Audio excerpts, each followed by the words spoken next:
Welcome to the Catholic Cafe, where Catholic truth is served fresh daily. We've made you a reservation in the luxurious corner booth, so come on in and see what's on the menu today. Now, here's your host, Deacon Jeff Drzymski.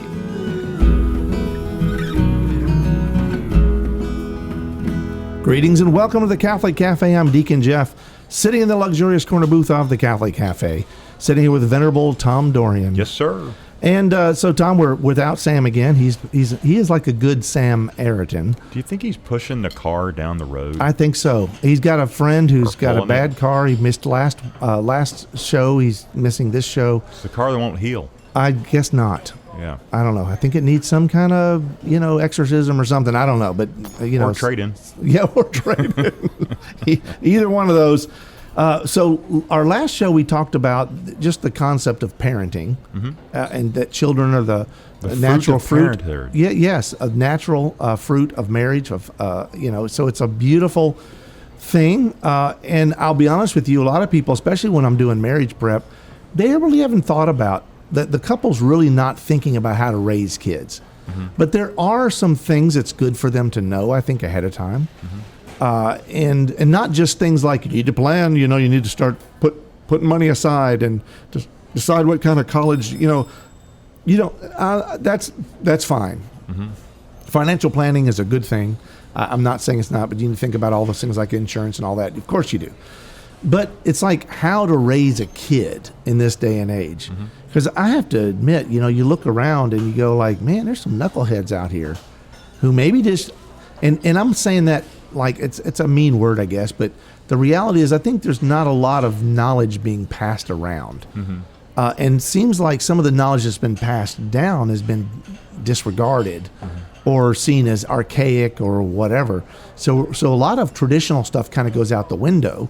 And then you got these younger parents who are parenting based on TikTok or some other kind of social media experiment, and they don't see it that way. And I want to be respectful about that. But the reality is, there are some basic fundamental wisdoms, about parenting that can be passed on, I think, that are good. And I know with you with 5 kids, me with 9, there are 14 reasons why we would be able to help somebody, giving them a few ideas about parenting. Yeah, just a couple. Just a couple. So I do want to talk about one of them we've already talked about.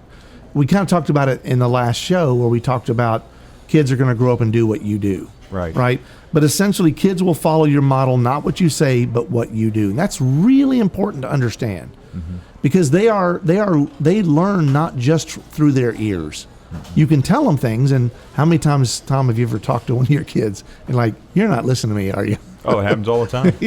Even now. Yeah. It's probably worse now. Yeah, maybe. It might be earwax, I don't know.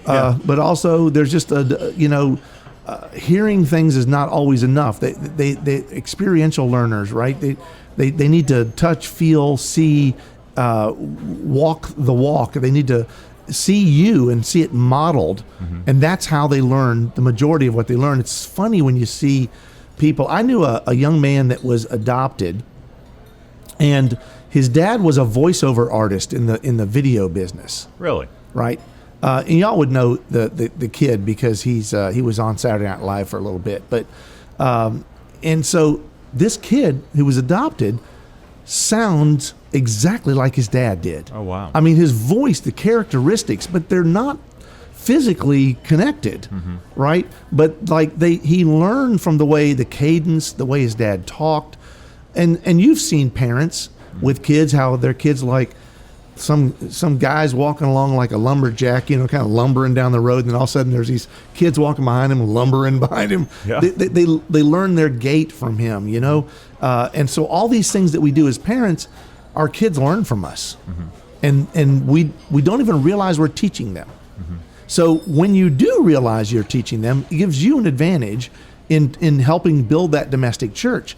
So remember that everything that you do and your kids are within earshot or eyeshot, or they're just, nearby, anywhere within the vicinity, they're gonna pick up on what you're doing, and they're gonna see the truth for what it is, not what you say it is. So we got to be mindful of being able to do that. Now, I've had people like when tell them I have 9 kids, they go like, "How do you handle 9 kids?" I've got 2, and they are just a terror. Have you ever heard that? Oh yeah. What do you tell them?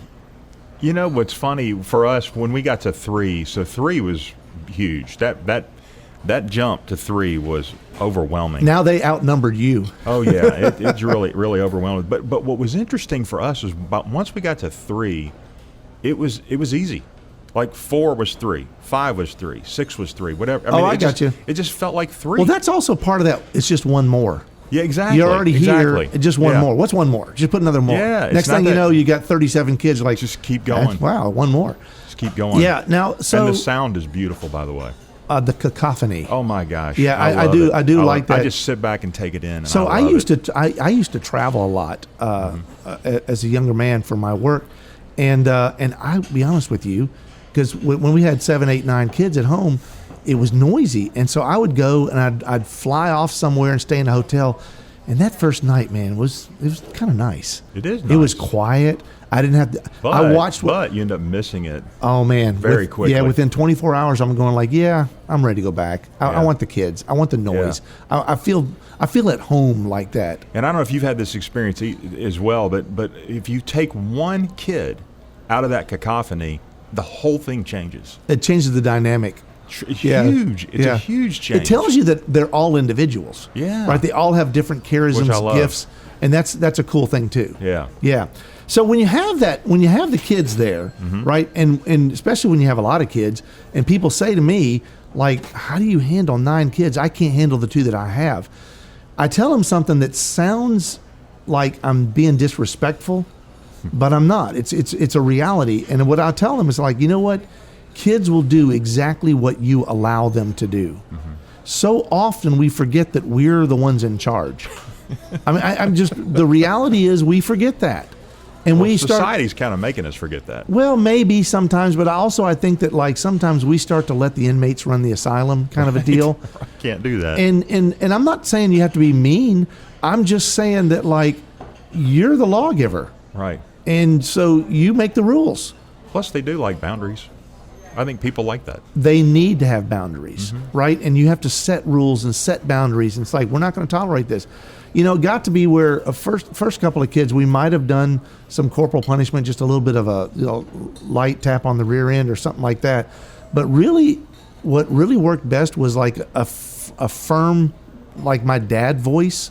If we were in a restaurant and a kid's acting up and I would give them the fair warning. The first one's like, "Hey, fair warning, dude. Tone it down. Just dial it down. Inside voice, whatever. We're in a restaurant." Other people didn't pay to see this. You know, we've all used those dad lines, right? And then they keep doing it, right? And then it's like, okay, y'all keep eating. Junior, you come with me. Penalty box. My son Jeffrey's going to be like, "You talking about me on the air, Dad?" It's like, yeah. So I take him outside. And by the time you get outside, because you kind of hold their arm, you do not like ever hurt your child, and everyone already knows that. Never, never, never, never, never. However, there is such a thing as a serious grasp. You are guiding your child out of the restaurant. Man, they at that point they go like, "Dad means business," you know, and you basically take your face over the top. You're a lot taller than they are. You bend down and you get like right in their face and say, "I'm going to tell you this one time, and this is not going to end well." If you know, and they will like, okay, they will respect that, right? You don't have to intimidate them, you don't have to scare them, you don't threaten them, you don't have to do any of the physical violence that, right? But at the same time, if you've done this in that firm way, they're going to recognize that firm authority. But once the inmates run the asylum, it can go crazy. And it's hard to get it back. Oh, big time. So they will do what you allow them to do. Don't allow them to do that. I tell this other story where I had I don't want to say who it is because the family might be listening. But I had, an experience where like there's mom, the kid comes to mom and says, "Mom, can I have a Coke?" And mom says, "No." can I have a Coke? No. Mom, can I have a Coke? No. Can I have a Coke? No. I really want a Coke. Mom, I want a Coke. No, no, no. And then finally, after 27 times, yes, if you'll just be quiet and go drink your Coke. Oh, that's game over. Yeah, what have you taught your child? 27 no's. Oh, yeah. You know, that means number 28 is score, Right. you know. You've got to, and which leads us Hold to the the next line. thing Hold the line. is consistency. Yep. Right? You've got to be consistent. If you say no, you stick with it. Yep. You don't change it. Right? You set the rules and you are consistent. Right? Yep. Punishments, like if you're doing timeout, if you're one of those parents, or if it's a corporal type deal, whatever, you know, whatever the punishment is, it's consistent. Mm-hmm. And do not make idle threats. And I don't want you to act on the threats either, but if you do that one more time, I'm taking every toy you have and I'm putting it in the dumpster. Mm-hmm. We're going to drive together down to Target, go around the back, and we're going to throw every toy in. You're not going to do that. Right. Don't threaten them with things that you're not going to do. Like if you do this, then that. And it's like that, then whatever that punishment is, it better be reasonable, mm-hmm. right? And then be consistent about it. And I promise you, kids, you're teaching them. Mm-hmm. So if you have consistent, like, I know what's going to happen if I do this. If they know that, it may take them a few times, but once they get that, then you have now on to level number 2 or Right. level number 3. Mm-hmm. I'm on level number 57 right now Right. with my kids. They're 18 and up, but you know what? We're still going. So the thing is, they consistency is the key, mm-hmm. right? And it's like babies do things, and when babies cry or whatever, they're not being bad. Babies can't be bad. So you teach them in gentle ways how to do things and whatever. But when they're getting older and they act out, they're not babies anymore. And so you've got to start implementing consistent strategies and penalties, punishments, and encouragements. And when you do that consistently, it changes the game on them, right? So then the next thing I want to talk about is another important thing. And that's everything's done within the boundaries of love, like even discipline. Now, when I say that, I'm not implying that sometimes you don't love your kids. Sometimes it's hard to love your kids, but you know you always love your kids, mm-hmm. right? Well, I mean, I'm speaking for you, Tom. Thank you. Yes, I do. I just want to make sure that you were like, no, not me. I got one of them I don't love anymore. I'm sorry. I must have a look that says I need to get clarity from Dorian. No, I just want to. He looks like he doesn't love his kids. No, we all go through that. By the way, Right. there are spells, but the thing is, there's an old corporate expression, right? And it's like it's called the corporate sandwich. Oh yeah, I know that sandwich. Yeah, now it's called something else. Yes. But honestly, we're trying to keep it clean here. Yeah. But basically, like when Ralph is getting ready to get fired, mm-hmm. the boss calls Ralph in and says, "Ralph, we've appreciated having you here at Acme Incorporated. Ralph, unfortunately, we're going to have to let you go. Ralph, you know, I'll be happy to write a letter of recommendation because you've been a great employee for whatever, you know." So the corporate sandwich is the not so good stuff. First. No, is in the middle. Oh yeah. That's right. So on either end of it, the good stuff is on nice. On the ends, right? That's right. So it's like the Oreo cookie filling. Right. So I like the Mega Stuff Oreos, by the way. That's a lot of extra stuff in there. But you know, so the thing is, it's like. But not if it's a corporate sandwich. It's the other way around. Like right? It's inside out. It'd be like taking Mega Stuff and putting on either side of the cookie, right? And there's like this. I hate that cookie. Just give me the Mega Stuff. But anyway, the point of all that was really silly. But the thing is, you do the parenting the same way. Like when they do something bad. Right. And they're going to. Kids do that. They're exploring things, and they're trying to figure out the boundaries. They're trying to figure all that stuff out. And sometimes, and we are in a broken world, and there is sin, right, as the kids get older. And so the thing is, when they do those things, you're going to have to correct them. There's going to be a punishment. So it's like, Junior, I love you so much. I love you, right? Well, you've done a terrible thing here, and we're going to have to deal with this. So what that means is I'm taking away the keys to the car, or I'm taking away your cell phone, or you're going to have to your curfew is going to be 8 o'clock and you have to be in the house at 8 o'clock, whatever.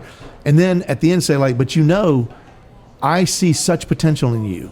I think you're going places, right? We just got to work on this thing we just did here. So you basically, you want to say, I love you. Here's your punishment for what you just did. And I love you, right? And that's the parenting sandwich, right? And so it's the same thing.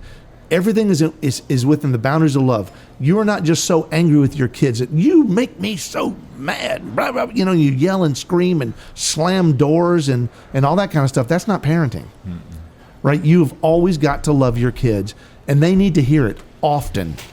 A lot of people don't say I love you enough. That's something Bess and I do all the time with the kids and with each other. There are I love yous flying through the house. In fact, you can come over our house and you're going to hit square in the forehead with an I love you. Awesome. It's just part of what we do. And the thing is, I think it's important because we do love them and they need to constantly be reminded. Right? It's why we have birthdays every year. Yeah. You don't just get one birthday. You have one birthday, but you get to remember it every single year and you get presents, right? It's the same thing with this. I love you and I'm always going to love you and I'm going to have to correct you every once in a while, but I do love you and I'm doing this because I love you. Right? When they understand it like that, even though the punishment can be maybe harsh in their eyes, then they're gonna understand the reasoning for it, and they're actually going to try to do better. Yeah. And that's an important thing. You want them to grow up and be better and be good members of society. Oh yeah. So the next thing I want to talk about, we get this question a lot. So with 9 kids and you with 5. Is mass attendance. Like what they go like, I got to tell you, we can't go to mass. We go to separate masses. We go to 6 different masses because we can't get all the kids together and wrangle them. And it's a mess. Right. And they're always acting up. And so we have a different strategy. My wife and I do. And we started doing it. We kind of discovered it, when they were little. Cause we did the thing where they would sit in the back of the church. And you'd give them like a little bag of like Cheerios or Cheetos or something, Cheez-Its or something like that, and like one of those little soft books or like a little coloring book or something as they get older, and they would sit back there. So it's like, church is kind of a cool thing to a little kid in the ways that you don't think it is. They're not going like, Father, may I go and worship God, with you. In a very adult fashion and very quiet. They don't say that. Instead, they go into this big room that's quiet, and they realize that if they make a noise, it's like Yeah. they There's an echoes. echo in here. So then you start hearing noises, right? And then they don't care. And also, they're sitting behind some church lady with this big hat, and they've got a bag of Cheetos, and they got a book, and they're bored to tears. Right. And they don't really understand what's going on. So no wonder that it's hard to keep them. So then you end up spending half your time out of mass.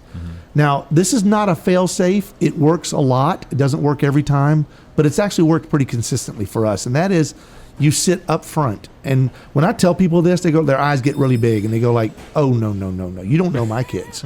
I am not sitting in the front. Are you kidding me?"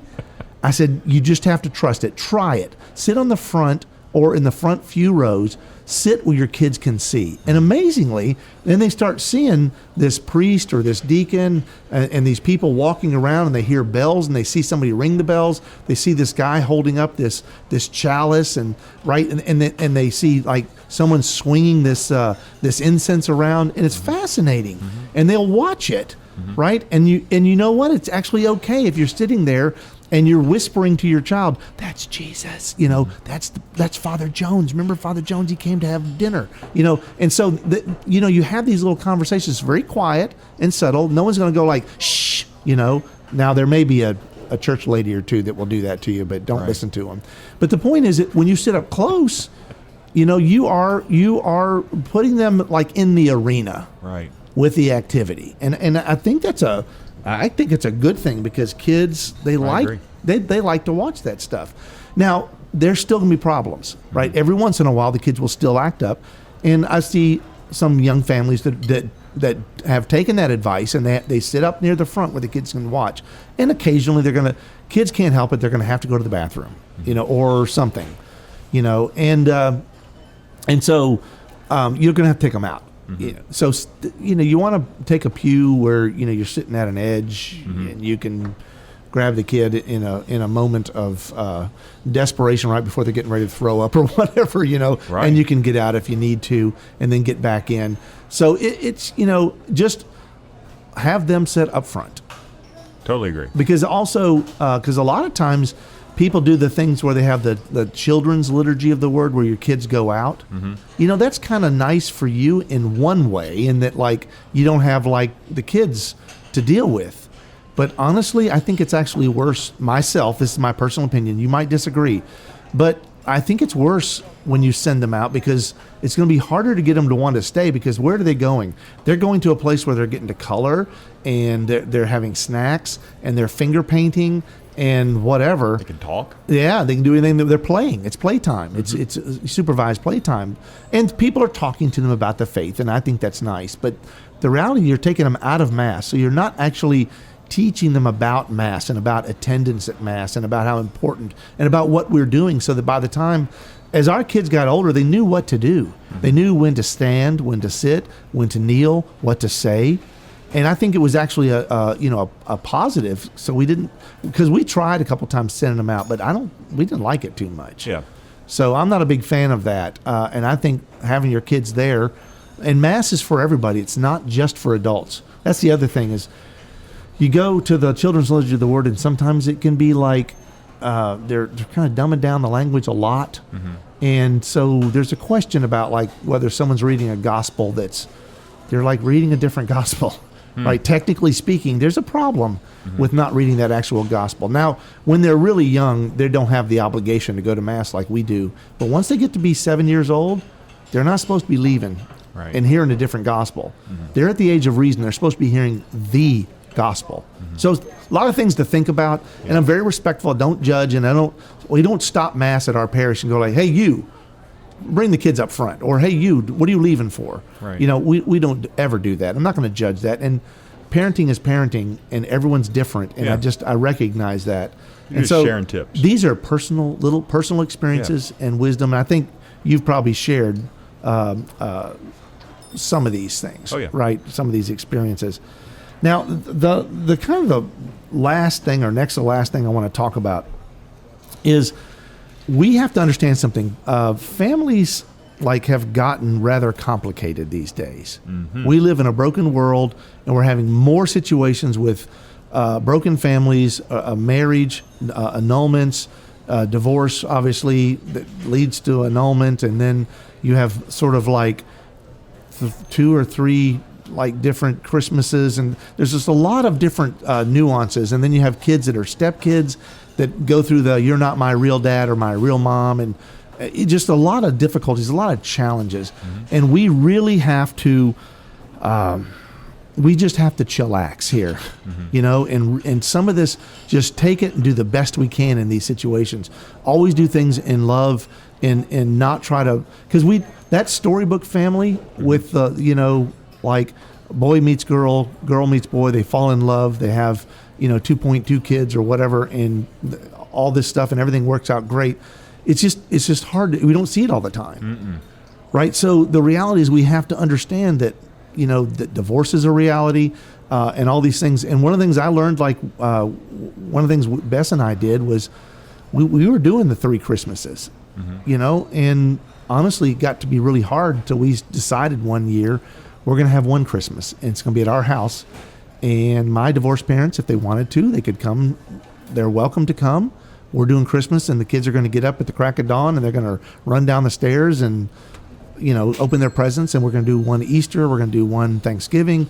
And it's just because it's too many, right? And it's just really hard to manage all that. So we started thinking to try to build our family and build this one flesh, right? This domestic church. That's where it needs to be. The walls need to be fortified. Because the thing is, at the end of the day, one of the enemies to the one flesh can actually be your parents. So we're not just talking about parenting when it comes to our own kids, but our parents. It can be difficult. With divorced parents, you might have a dad say, well, your mother, and your mom say, well, your father, and they're picking at each other, and they spend time talking about those things when they're with your family. It's like, I don't want that. Mm-mm. That's not good for their grandkids to hear, and it's like, it's really hard. That's why we're going to strengthen our domestic church. And so we have to be mindful that parents sometimes they don't know their own boundaries. Your parents, your older parents. Right. Well, I'm still your father and I'm still your mother. Mm-hmm. And the thing is, yeah, you are. And I'm grateful that you had me. But here's the thing. It's my turn with my kids. Thank you for your pearls of wisdom. But please don't correct my child. Or please don't do this. Please don't do that. Oops, that's a phone. Never have your phone going during the radio show. Okay. I'm just going to leave that in. Are you? What do you think? Yeah. It's like parenting. Yeah. It just happens. It's kind of like we're at Mass and some kids being disruptive in That's the middle right. of Mass. You know what? I'm going to keep going. Just roll with it. I like it. So always want, you love your parents. And here's the other thing is you never stop being a parent. Right. You change how you parent. Right? So you are always going to be able to give sage advice. You're always going to be able to give a word of counsel. You need to build responsibility in your children as they grow older so that they can trust you enough to give them good advice later on and not criticize them, but offer them counsel when they ask for it, and gentle wisdom that's sent their way. And they're going to love that. Yeah. So you're always a parent. You never stop being a parent. You just change how you parent. And some parents don't get that memo, and so they're harder to deal with. But all that said, the most important thing you can do is missionary parenting. You are parenting to get those kids to heaven. Amen. Right? Amen. Those kids are a gift from God, and He wants them Yeah. in heaven with Him. And that's your job, primary job as parents. Mm-hmm. Hail Mary, full of grace, the Lord is with thee. Blessed art thou among women, and blessed is the fruit of thy womb, Jesus. Holy Mary, Mother of God, pray for us sinners, now and at the hour of our death. Amen. Thanks for listening to the Catholic Cafe. If you'd like to contact Deacon Jeff, send him an email at deaconjeff@thecatholiccafe.com. Visit us on the web at thecatholiccafe.com. You can also find us on iTunes or follow us on Facebook and Twitter. The Catholic Cafe is brought to you by the Order of Malta Federal Association. Join us again at the Catholic Cafe, serving up salvation one cup of coffee at a time.